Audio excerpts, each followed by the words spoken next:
the dreaded, horrible budget. And it doesn't have to be dreaded or horrible, but it is something that we need to discuss. It's something that you need to also discuss with all the people that you live with. It can't just be something that you and I do in this virtual Q&A once a year. It really needs to be something that you are having a monthly discussion on in your house. But going to try to tackle some of the big categories of spending. What are some ways that we could reduce those categories? Maybe what are some ways to show you, whoa, we are way over budget on those sections. Just something to help get it in line. If you are not currently using a budget app or even monitoring your budget in any form or fashion, then, honestly, there's no way I can help you. What's the point in trying to save money in some categories if you literally don't know where your money's going? There's no point. You need to know where your money is going, how much money you have, how much money you don't have, so that you have some idea of how to get things under control, right? We have to do this. So I'll get off the soapbox now. We'll get into budgeting and how to get started, maybe how to have that conversation as well if you're having some difficulties in your house. I will tell you, let's just, go there first. If you do have difficulties in your house, if maybe we're not in full agreement, it still helps to see where your money has gone.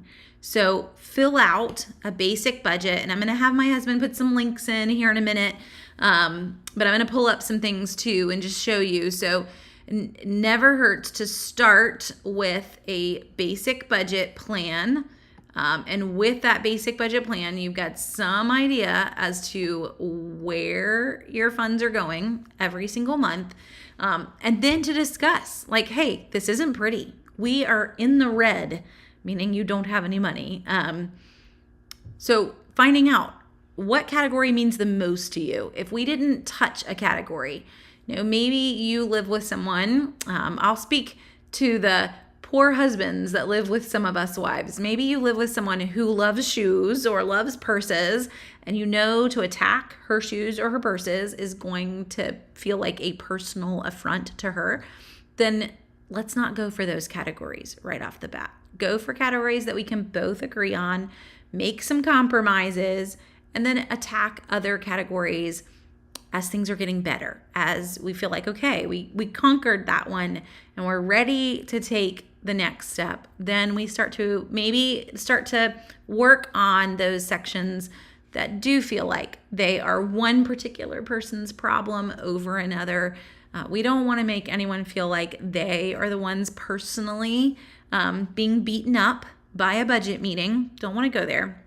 So this first page that I have up, let me step back. I'm going to have my husband put in a couple links for you guys. The first one is Useful Forms from Dave Ramsey. Now, I'm not a huge, massive Dave Ramsey fan when it comes to never having a mortgage, not using credit cards.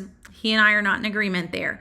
But when it comes to just hammering out a budget, he has some very helpful free resources. So going to point you to that page. These are Dave Ramsey's Useful Forms.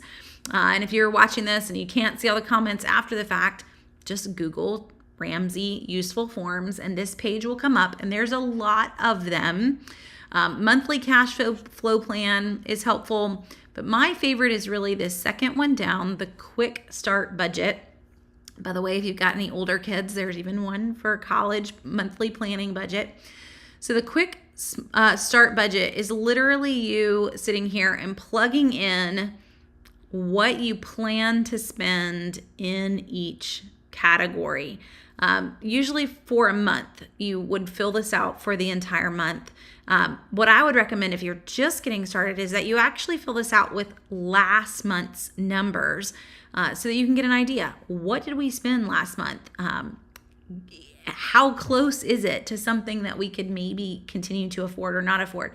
I would also recommend for some categories, if we're going to fill this out based on historical data, You may have to actually look back a couple of months. You may not make all of these things every single month. So one example for us, to jump and zoom in here, real estate taxes, we do not have that escrowed in our world. We pay that. We pay that bill when it comes once a year. So Merry Christmas. You owe some money to the county. A lot of you have some of these in escrow. So these are kind of a monthly cost added into your mortgage. But if you do not, if that is not a monthly cost, or maybe your insurance, maybe you pay that quarterly or every 6 months, then you need to factor that in to a monthly budget. You need to divide by however many months go between each payment so that you have some idea, even if you don't make it on a monthly basis. That's so that you are still saving that money aside, because come time for your property tax bill, if you don't have the money for it, they don't care.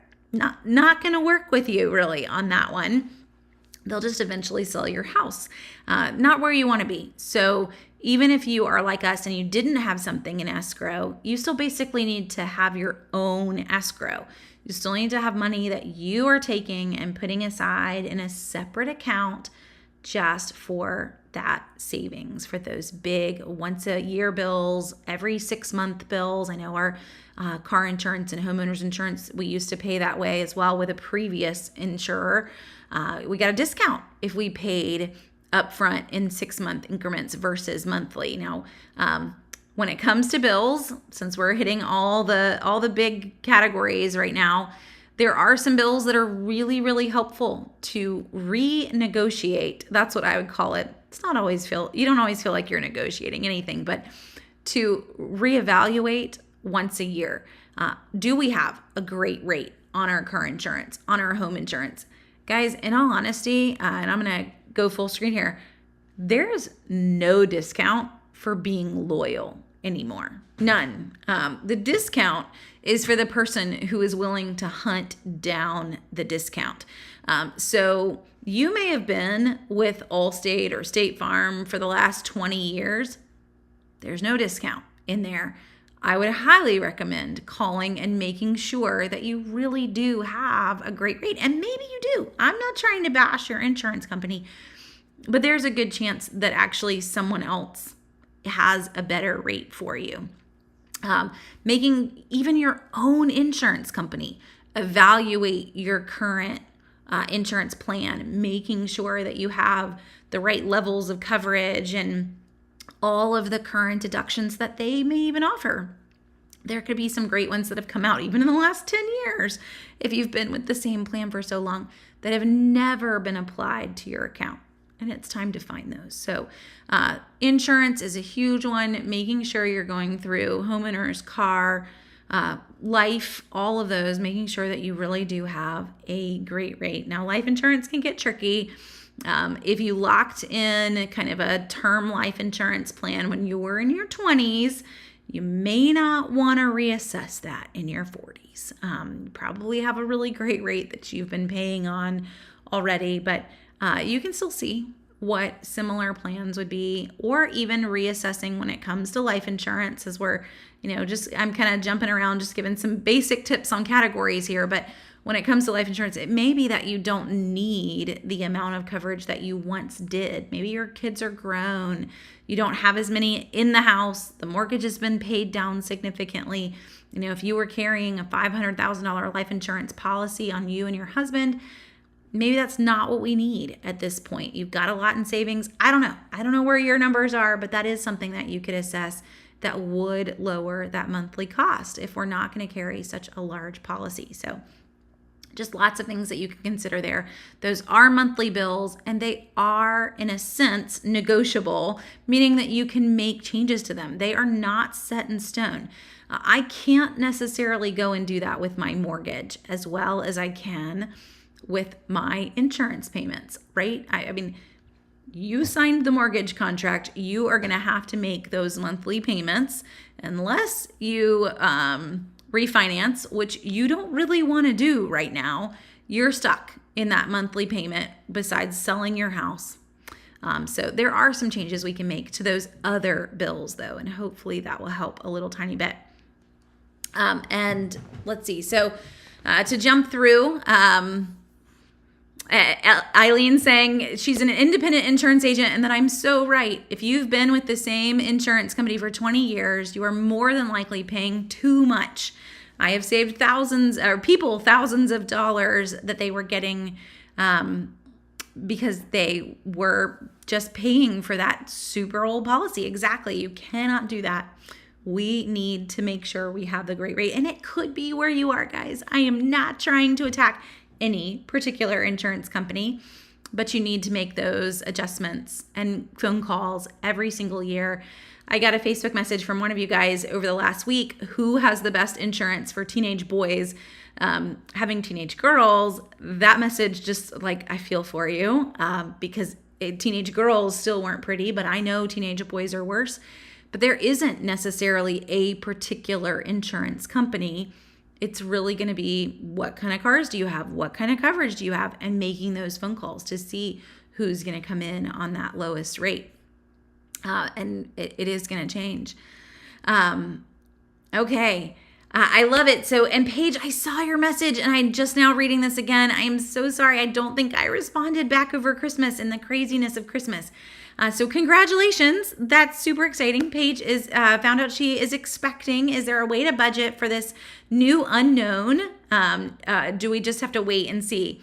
So there's definitely ways to budget. The easiest way to budget for a little person though, Paige, is by going ahead and getting the things that they need now. Stocking up on diapers as you see diaper deals. I have it's an old post, but the numbers are all the same. So no differences in the number of diapers that you need. So how to stock up on diapers. I'll let my husband hunt that one down. It's actually one of our most shared posts ever. And it is what I did with a number of our children. So as soon as we found out that we were pregnant, like this number of size 1s, this number of size 2s, literally was buying size 3 diapers by the time that the person was born. And you won't even be in size 3s until they're like a year old, which is pretty awesome. Because what that means is that as they get older, you are going to just buy the diaper deals as you see them and you'll stay stocked. But I'm never having to pay full price for those items. Diapers are one of the most expensive things that you will have to pay for. So getting them knocked out and getting stocked up is huge, Paige. So congratulations. Now you get to get really, really into those drugstore deals. Okay, let's go through some of these categories. And I want to emphasize a few sections. First off, let's go straight to housing here. There's a lot of housing when you're thinking about our housing category, and you might think, well, I can afford this much of a mortgage or this much rent. But you need to think about all the other pieces, the insurance that is there, the repairs and maintenance. So putting aside enough money in that housing category, a lot of times when people are buying houses, they don't think about all those side numbers. And many times this section of your budget, that housing section of your budget, is what is putting you underwater.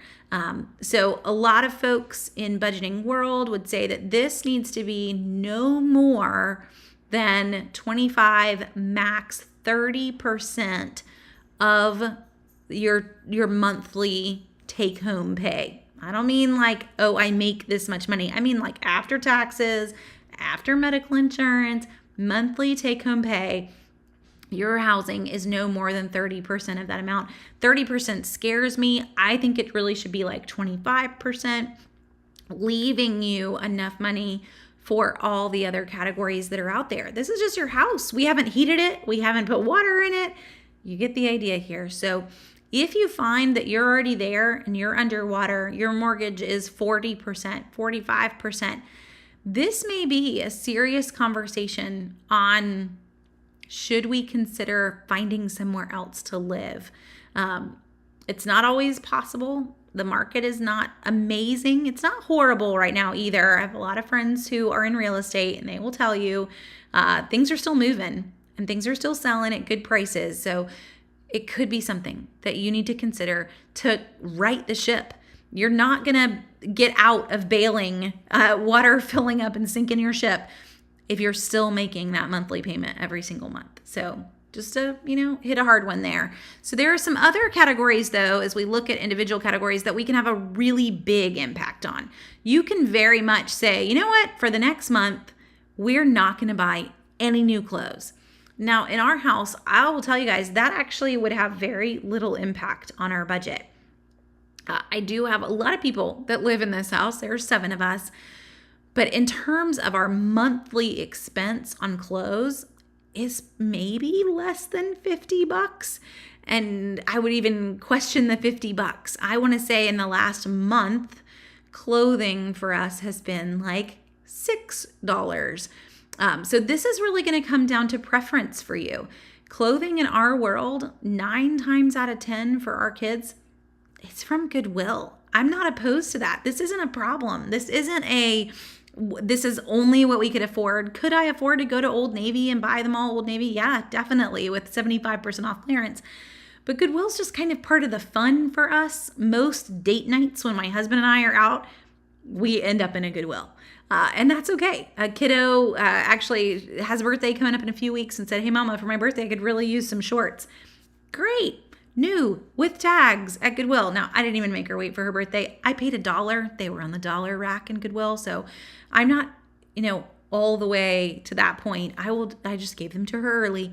But I do want to tell you, when I say, hey, put a clothing freeze, we're not going to purchase any more clothing this month, or we're only going to go to Goodwill. This is incredibly doable. It may not be your favorite place, but it's very, very doable. In a household of 7, in a household of 2, wherever you are, you can tackle some of these categories for sure.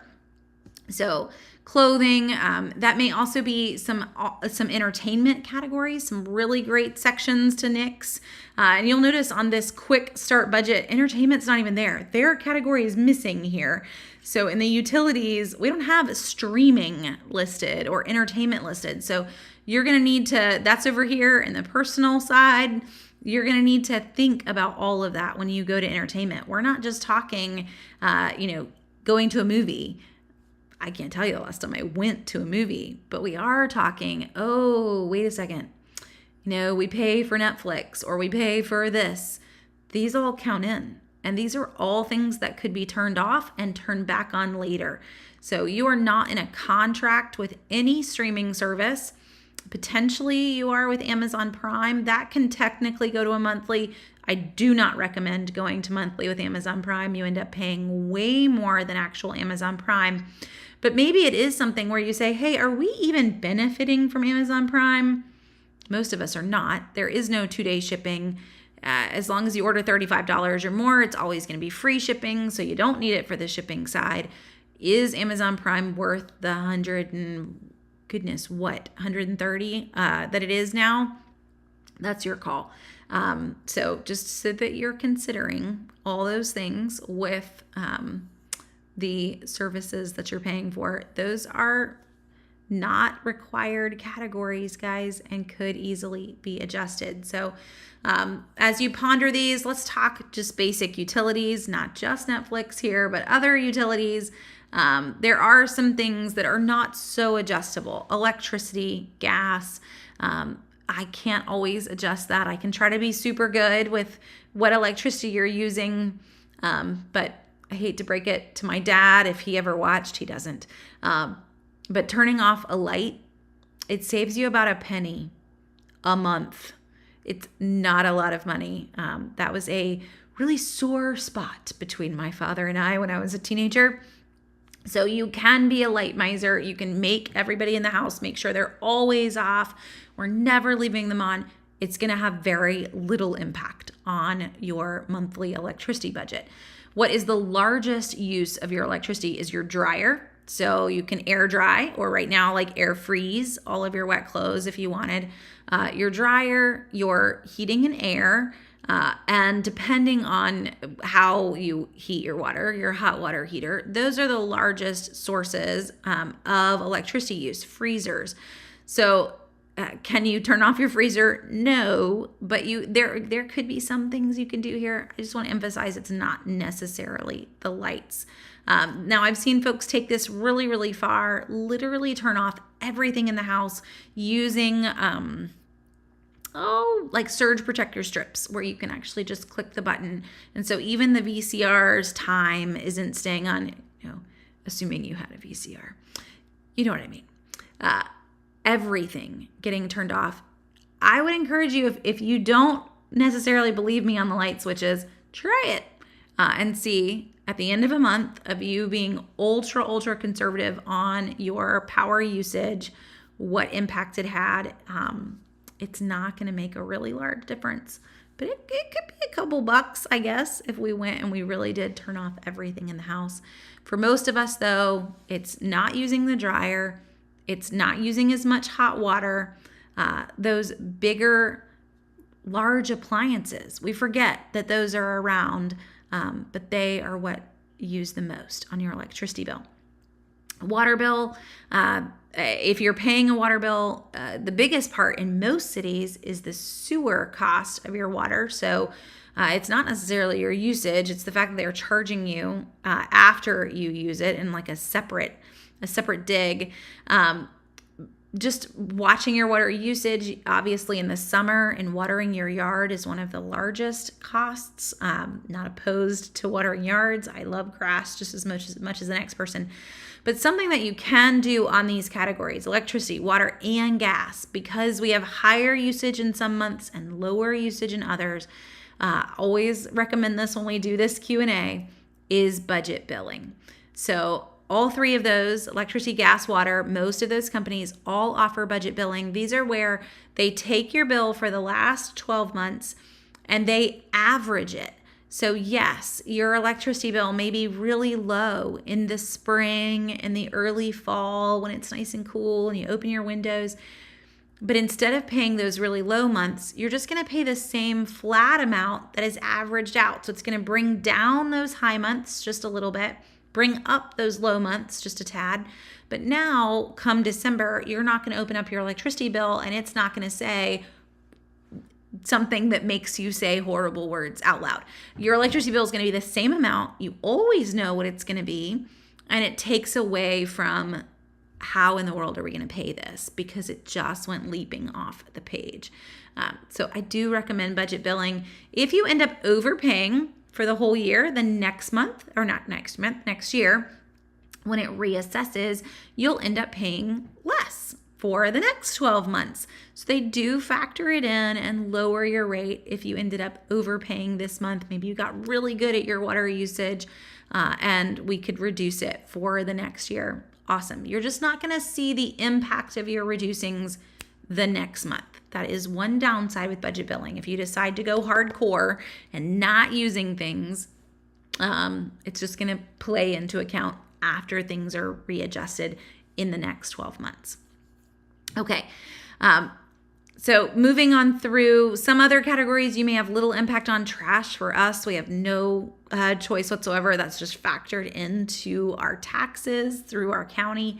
But some you can. So internet's, phone, cable, these are also all in that list of bills that should be renegotiated every year, making sure you have the best option and the best plan. So phones, guys, again, there's no reason to be loyal with any phone company. You are not in a contract. If anything, you're going to get a much better deal to switch phones. You even get to keep your phone number to switch companies and get a new phone out of it, to get some incentives out of it, lower plans. You definitely should call and lower your plans. If you haven't done that in the last 10 years, I can guarantee you the current price for a cell phone is cheaper than it was 10 years ago. So you may not feel that way, but it really is. When it comes down to usage, when it comes down to how much you get in that unlimited plan, and you can really start plans at $25 a month on family lines, that's a pretty great price. On that note, if you are on your own plan, then it's time to get on a family plan. It's time to call some family and say, hey, we're gonna bundle this up together, because you do get a much lower rate when you have more phones on the plan. So do not try to just have your own cell phone out there by yourself. So my mama is on my plan with me. She doesn't need to be on her own phone plan, paying a single rate on that. Being on a family plan, much, much cheaper per line per month. Even if you have all the bells and whistles, you're still Verizon's price for all the bells and whistles is like $55 right now for their top level unlimited plan on a family plan. So that is where you should be, guys. And again, the more phone lines that you're adding, usually the cheaper those additional lines are. So make this simple and just divide the phone lines by the number of people. Obviously, the third and fourth person that join in are technically cheaper, but you don't have to give them that. You can all enjoy the discount and just have them pay a third or a fourth of the bill. They're still getting a significant discount to jump in with you. If you're concerned about them paying their fair share, then have them pay it up front. Hey, you can join the family plan, but you are going to either pay once a month, or maybe you're going to give me that amount every 3 months so that we know that you're paying your bill. But we're not going to have some freeloaders here, but we are going to all save some money together is a big one. Another one in that same category is internet.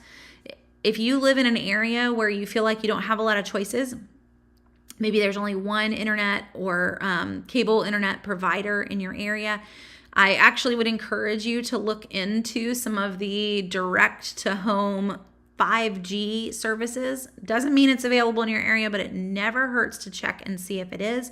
That is actually what we use. We have T-Mobile home internet. Verizon now offers home internet. If you have one of those Verizon top-level plans, they offer you home internet at $25 a month. Doesn't mean it's available in all areas. The Verizon is not available in our area, but for us, T-Mobile is, and we pay $50 a month. That's the full out-the-door price. Now, that may be more than you currently pay, but for us, we live in the woods. There is no one that provides any service to our woods, nor would they even begin to put a wire down our almost mile-long driveway. We chose to live here, though. So we get the perk of having to figure out how in the world to have internet and do that. But it does work, and at $50 a month, it's really still comes out to be cheaper than what we were paying when we used to live in the city. So there are some other options. You may not realize it. Just see if those are available in your area. So T-Mobile's home internet, Verizon's home internet, definitely doable at $25 or $50 a month. The Verizon, I'm not sure what the full price is on that one if you don't have their top level unlimited plan. Again, it's not available in my area. So it never needed to continue searching that one anyway. But if you do have it, I know it's $25 a month, which is great. Okay, let's see. So to jump through in terms of other questions that you guys have, what do I think is better, Amazon Prime or Walmart Plus? Hands down, Paige, I think my husband and I both would say it is Walmart Plus. If we needed something right away, the fastest Amazon Prime is going to get it to me is in a week, period. There is no arrival inside of a week for Amazon deliveries. I can have Walmart Plus as fast as tomorrow. We don't order a ton off of the internet that I need right now, because obviously we could go into town and find a deal on it if we needed to. But in terms of just shipping, Walmart wins. In terms of the deals that are out there, I am a big fan of Amazon Subscribe and Save, having that standing subscribe and save order, and there are a number of deals that are only Prime only. Does it save me the full 100 and whatever to be part of Prime? Probably not. But that is something to consider if you're using Subscribe and Save a lot as to whether or not it is helping. Eileen also is throwing in the recommendation of sharing Amazon Prime with your adult family. They are trying to lock down on that a little bit, but they do allow you to put additional family members into your Prime account. So if you've got some folks and you want to put them into your Prime account, you can definitely do that and then have them help you to pay that amount for sure. Oh, and Paige, this is a big question. So Paige, I'm going to even stick it up here. With electricity, is it worth the investment to go solar? So when you say investment, I actually would encourage you to call a company and get them to come and give you a quote. We did. And for us, it was very eye-opening. So a quote to put in solar, and this was a few years ago, like probably 3, maybe 4 years ago. A quote to go solar was in the like $70,000 range to put in solar panels to equal our energy usage. $70,000. It was going to take an insane number of years to recoup that cost. Now, if you had some significant tax liability, meaning you owed a significant amount of tax, the tax breaks could come in handy and decrease that amount. We didn't have that. So there was no tax incentive for us. If you don't pay taxes or you pay very little taxes, which folks with 5 kids tend to be in that category, then you're not going to get any tax credit on those things. These aren't like money back in your pocket. They are only going to save you off of what you would have already been paying to the federal government. If you do have a large tax liability, solar could be a pretty good investment for you with the tax credits that are still there. Those are being phased out though. I think you've got 1 more year of a decent amount, maybe 2, and I wouldn't take it past that. But I think for a lot of folks, the solar side, the payoff on solar is pretty steep. And I would encourage you to dig into it. And my husband is chiming in a little comment and said that that was a particular company that we would own it. So we wouldn't be renting the solar panels. We would own it. And there are some that will pay you a little, but they own the panels on your house. So you could also check into those as well. So a little extra tidbit for my husband on that one. I just remember seeing the price and being like, what in the world? So you could check the ones where you do not own the panels, but they own them. And maybe that would be a better price for you. Okay. Okay, another question from Paige. Do you really save any money having bills automatically taken out versus setting them up and paying them yourself? So in terms of that, having a bill kind of on bill pay or auto pay, no, you don't save any money on that. There's no discount necessarily to be on auto pay or bill pay. Some places may offer you like a $1 discount to not mail you a bill or have a statement discount if you choose to not get, no mail, no paper, no mail for them to have to handle. But most places, there's not going to be a significant discount to pay your bill one way versus another, or any discount. The saving money there is that you're not going to pay any late fees. You're not going to have to remember to pay it either. It's just automated and off your plate. I was actually just discussing this with one of my seniors in high school who was stressing over the idea of being an adult. Now, she's still a few years away from really and truly being an adult, but in her mind, having to remember to pay bills and having to deal with just utilities in general, it's just, I don't know. She's just in a point where lots of things are stressing her out, and that was one of them that day.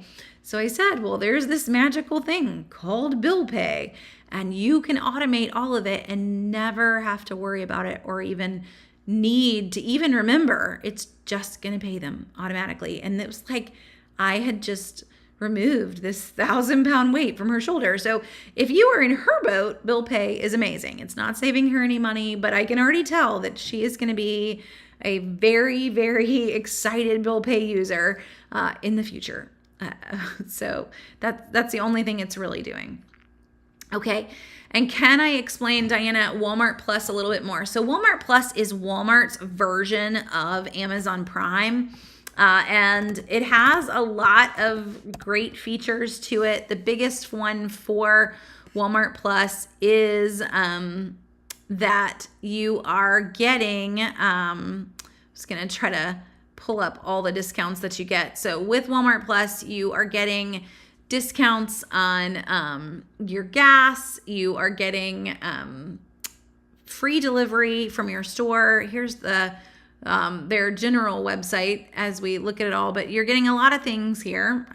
You also can now earn Walmart rewards, which is new and only for Plus members at this point. Free shipping, no order minimum there, and it's usually 2-day free shipping, unlike Amazon's. You also get up to 10 cents off per gallon at ExxonMobil, Walmart, and Murphy stations. It's not always 10 cents at the Murphys or the Walmarts, but it's still significant on every fill up. Walmart Plus members as well, they don't really tell you this one here, but Walmart Plus members can also use Sam's gas stations, which is fun. So you may not even have a Sam's Club membership, but Walmart Plus lets you use Sam's gas stations. So there's a lot there. free delivery on $35 orders. Keep in mind, you're probably still going to have to tip them. And video streaming with Paramount Plus. This is one where even my husband and I was looking at the bill and I said, we just got billed for Paramount Plus and we shouldn't have. I knew that we got it somewhere for free. So here we go. Thanks to your question, I now remember where that is. So we can activate that. We do have Walmart Plus. You can plug that in, link your accounts, and you can get free Paramount Plus with Walmart Plus. That is their attempt at feeling like they were Amazon Prime, because Amazon has that movie entertainment side to it. So Walmart linked with Paramount Plus to give you that same feel. And Paige, I think that answers it for you on the Paramount Plus and that's new. So if you have Paramount Plus already, you can now link it basically to your Walmart plan, and you get it for no additional cost. And that is a long-term discount as well. That's not just a 1-month trial or a 6-month trial. If you have Walmart Plus, you get Paramount Plus as well. So if you are curious, you're going to go into your Walmart Plus account and you are going to link it.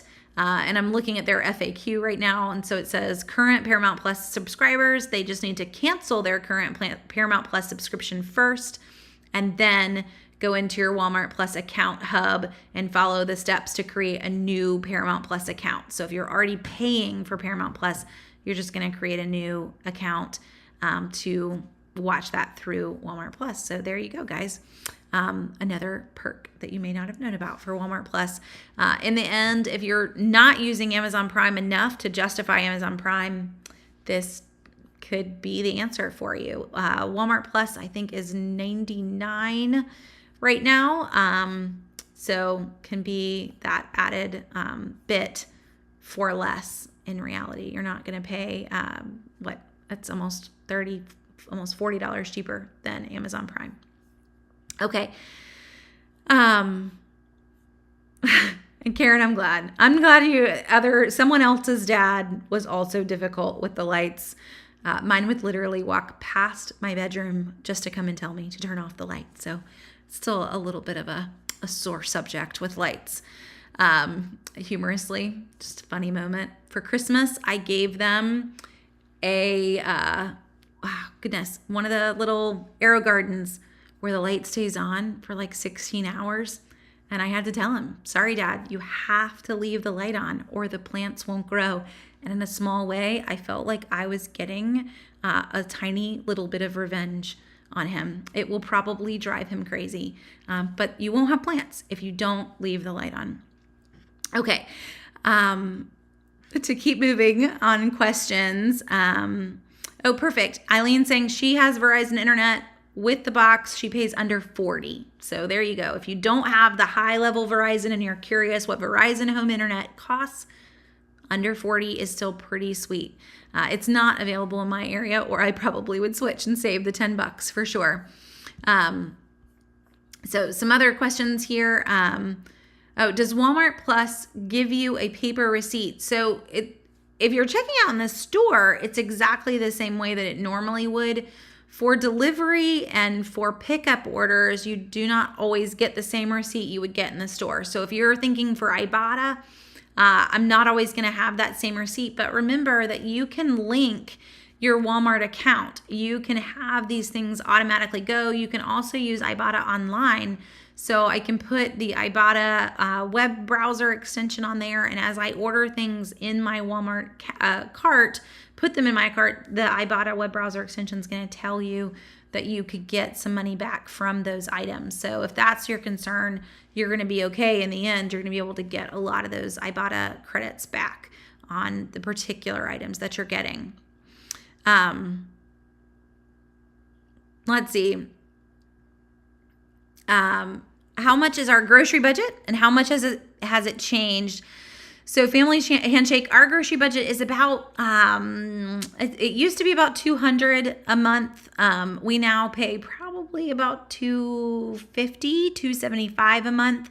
Increased only because of the cost of meat and the age of our children as they eat more.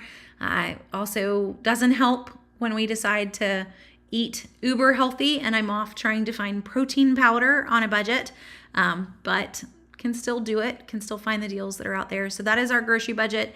To be able to hit that, and we did talk that, by the way, just a couple weeks ago, so I'd encourage you to check out all the other videos on our YouTube channel, but how to cut your grocery budget.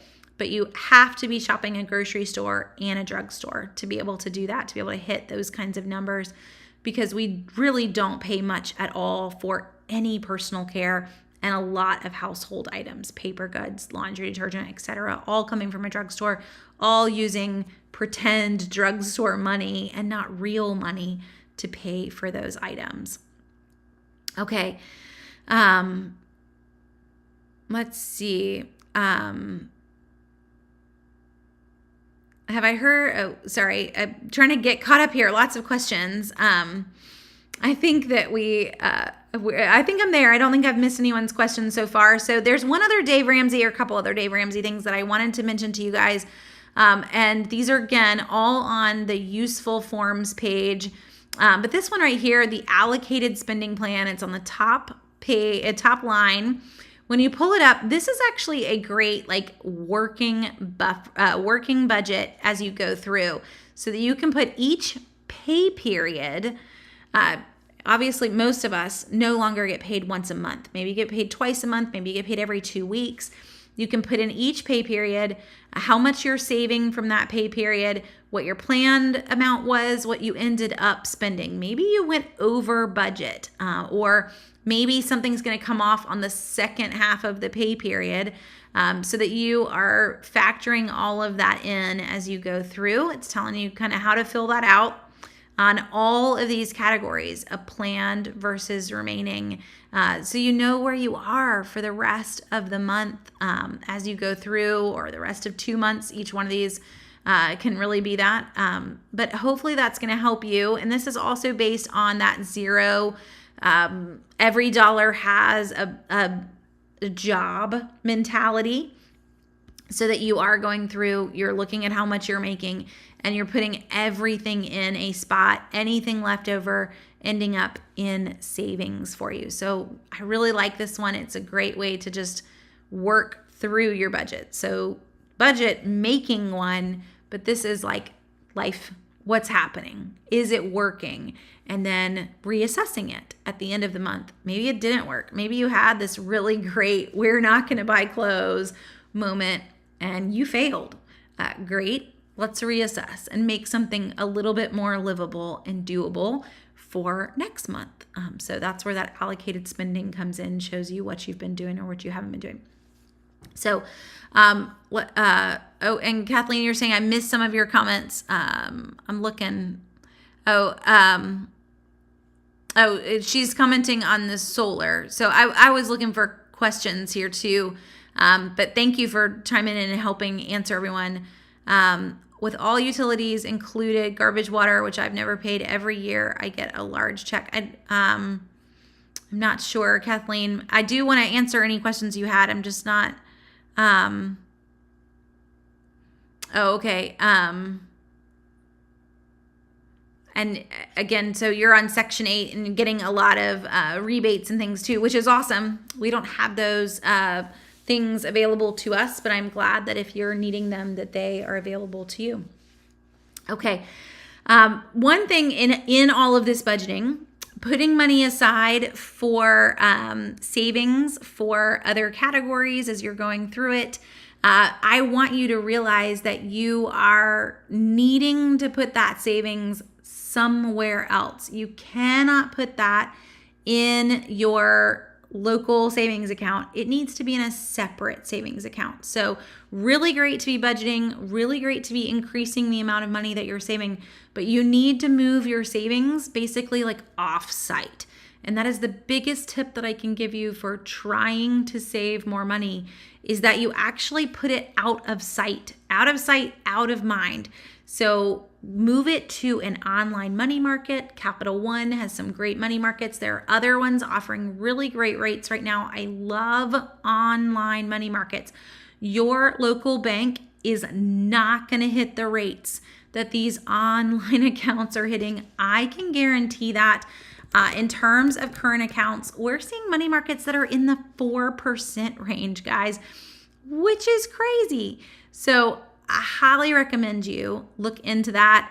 Bankrate is a great website for this. So come in and look up high yield savings. A lot of these high yield savings, when you look at them, they actually require zero balance. So we're not talking about, oh, let me just tuck aside $100,000. You don't have that kind of money.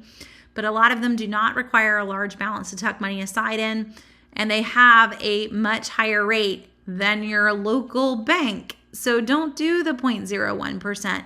Find some of those other. Okay, guys, sorry. We do save money on the internet, but it still has issues sometimes. So where we were, I want you to put money into an online savings account, not a local savings account. It has a much higher interest rate. You're also getting that money away from where you can look at it and say, oh, I have money. I can afford this. No, the point of savings is that you don't spend the money. So please, please do that. And what I would do there too is automated moving the money from one account to another, not just waiting till the end of the month, seeing what you have left over, but really doing that in the beginning of the month. So when you are making that budget, one of those categories is a savings category in your budget, and it's actually pretty close to the top. Having that money put aside from the beginning in your budget keeps you from heading out to eat, from getting Starbucks, from spending on little tiny things that all add up. So immediately putting the money aside when you get paid. Those online money markets, you can move it back. It takes a couple days, but it still can come right back into your account if you had to have it. But it's getting it out so that you're not looking at the total balance and thinking you're loaded, and getting it saved for whatever those expenses are. Emergency funds, vacation funds, college savings, whatever your plan is.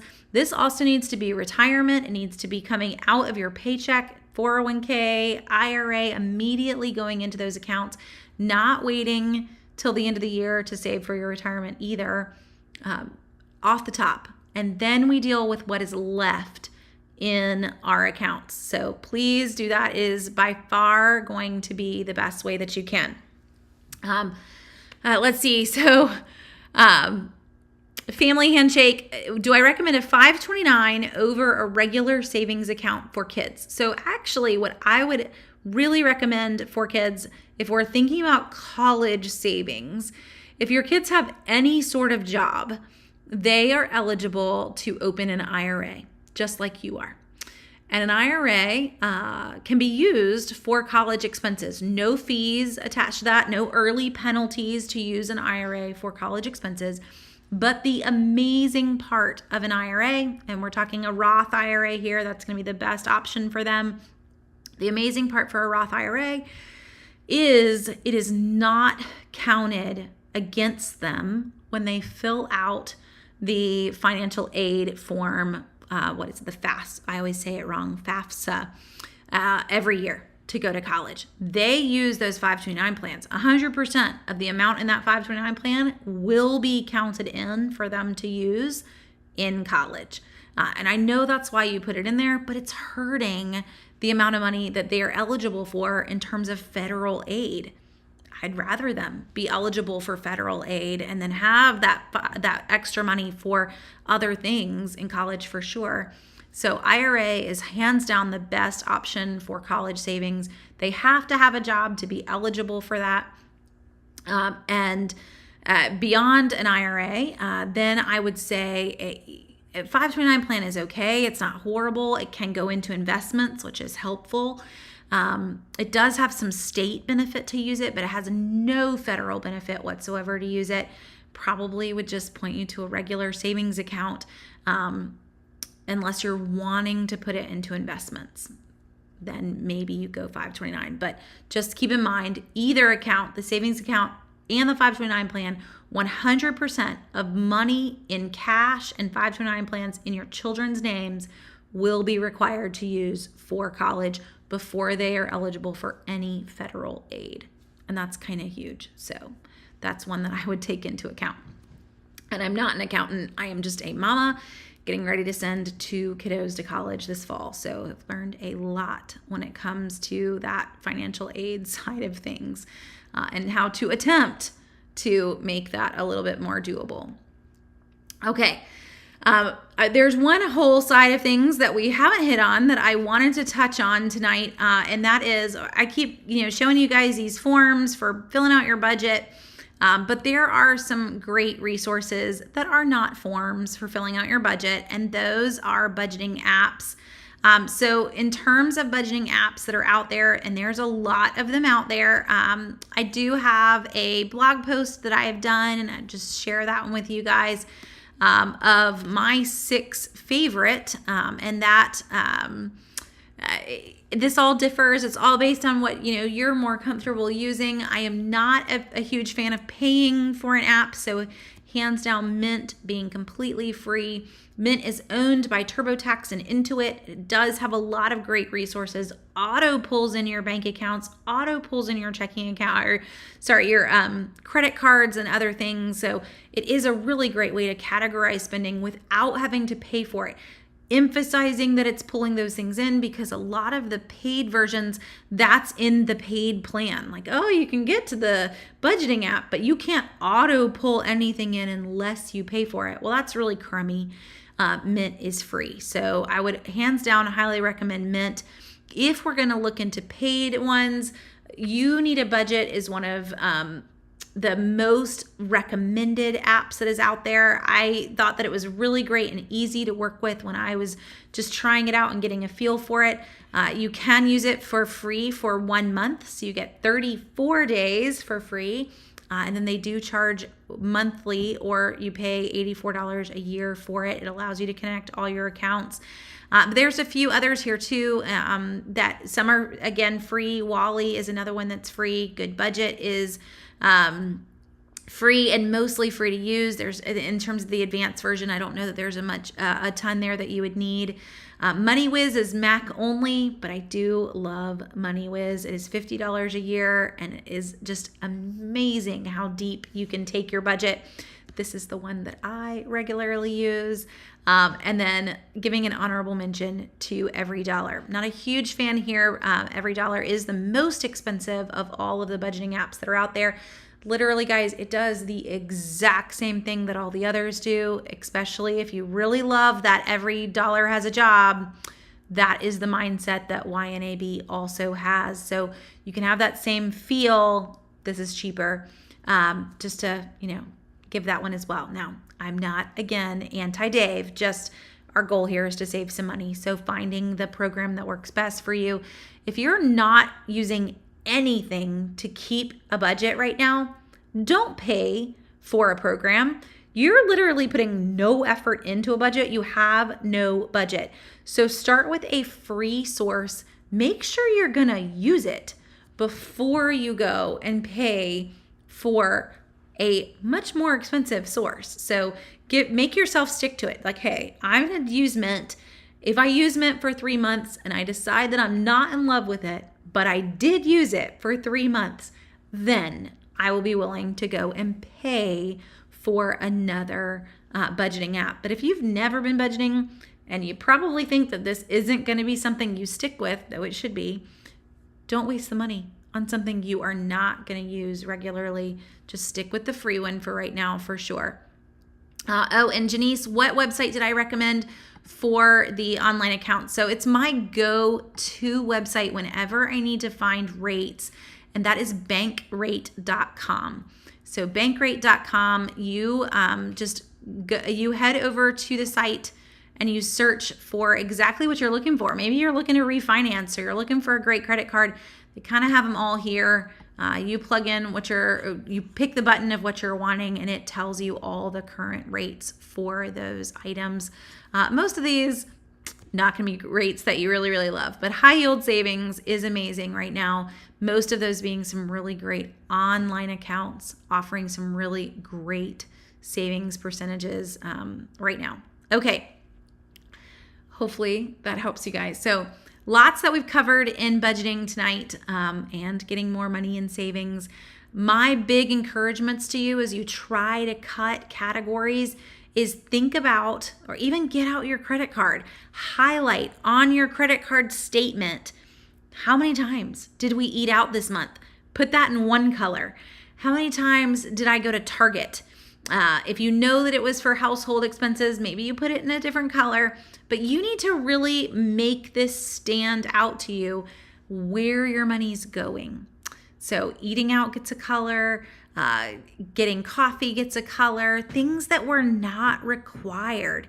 Making that credit card statement super colorful, and then realizing that all those colors, even though you maybe categorize them and eating out was green and coffee was purple, whatever, they were still all things you didn't have to spend.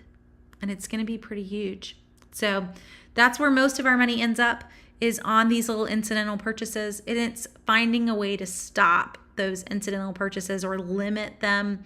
That's where going with, Dave Ramsey again here, going with that cash-based envelope system. When the envelope is empty, the cash has run out for the month, you have nothing left to spend. That may be what works for you. But sometimes just seeing it on paper, keeping a budget, entering items as you spend them is also a really huge way to help too. And I don't know that a lot of us are doing as good as we used to back when you wrote checks for everything. And we need to get better at seeing where all those expenses are going and how they all add up. So get colorful with your credit card statements. Break things down with Mint or other free budgeting apps, or even on your own piece of paper. And hopefully that is going to have some impact too. Okay. Okay, and Kathleen, I don't know if I got your link. Maybe you stuck it in earlier. When we lost internet, I lost all the previous comments, but they should show up on the original video on YouTube here when we finish. So Kathleen's mentioning that she shared a link to energy tax credits for solar energy from Clark Howard. There's a lot of them out there in terms of those tax credits for solar. They mostly apply to folks who are paying taxes. They're not an actual refund. They are just reducing the amount that you already owe in taxes, but they can be a way to help to pay for solar for folks that do have a tax liability. Okay, I'm going to go ahead and hop off here. We will be back on tomorrow for drugstore deals and all the deals that are running this week. So I think I'm going to just, because I kept having to change the time, tomorrow it actually works, but I'm going to just stick and make it a permanent change. We're going to do that video Tuesdays at 1. It's not as rhymey and catchy as Tuesdays at 2, but I had to make so many changes to it that I think Tuesday at 1 is going to be just a more doable time, working around other people in the house's schedule. So I will be back on tomorrow at 1 o'clock with all of the deals that are running in CVS and Walgreens. So hopefully you can catch me live for that or watch it after the fact. It's a pretty good week in both stores. Drugstore deals are one of the ways to have a significant impact on your budget. So hopefully I can convince you to join me in the fun of grabbing those items and saving a lot of money with those rewards deals. I hope that this helps you guys. I hope you can dive in and make some impacts on your budget, get some extra money in savings this year. If you've got any questions after the fact, though, feel free to send me an email, jenny@southernsavers.com, or a Facebook message, and I will be glad to try to help. Thanks for watching.